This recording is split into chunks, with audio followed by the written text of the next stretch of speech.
Rachel had had a bit of a checkered past, and I was struggling a bit to get a really good relationship with her, and I really wanted to know. I wanted a bit of an insight to what she was thinking and feeling, because I thought it might help me to understand her better.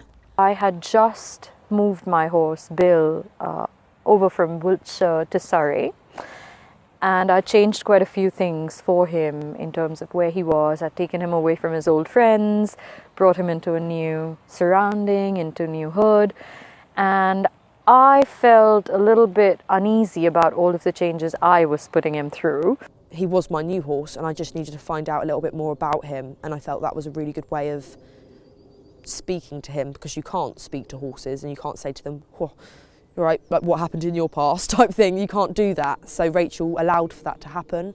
We had a challenge with our two cats, and they were peeing everywhere, and that was like really distressing for me, but it was interesting because, again, having that different perspective of what was going on, and what was happening is they were just picking up all our stress. We had a very stressful situation, my partner and I, that unconsciously we were bringing home, and the cats were picking it up. One of the readings I had with Rachel last year was specifically about some lameness, and she was able to pinpoint the left fore, what was going on in the left fore, and although I'd seen the lameness and I'd had the foot trimmer, the information that she was able to give me was then was great, so I could then go back to the foot trimmer so we could look a little bit further. Thankfully, in there the house doesn't smell so unpleasant.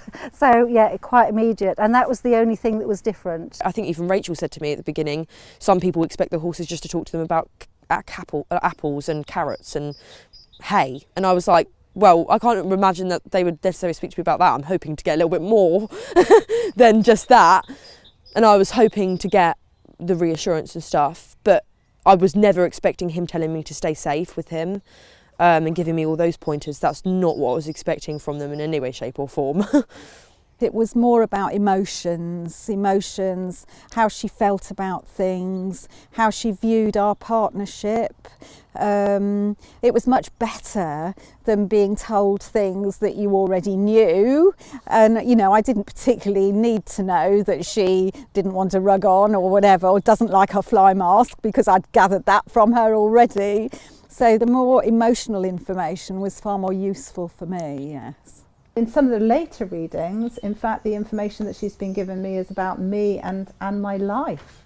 And sometimes the information has been not about the horse necessarily, but the horse has been a channel to help me learn something else about my life or even my business. They'll make comments on even career choices, life choices. Chano will discuss mistakes that he thinks that I'm making in my life, but he's always very positive about me. He always says that I view myself harshly. How does he know that? He'll mention interactions with other people. He's not been there, he's not overheard, but he always says that I should think better of myself and I'm more worthy than I think I am. You know, you can have a tendency to think that there might be something awful that you're going to find out, but it's not like that. It's all about finding something that can help you understand your situation, help you move forward, and help you improve the relationship.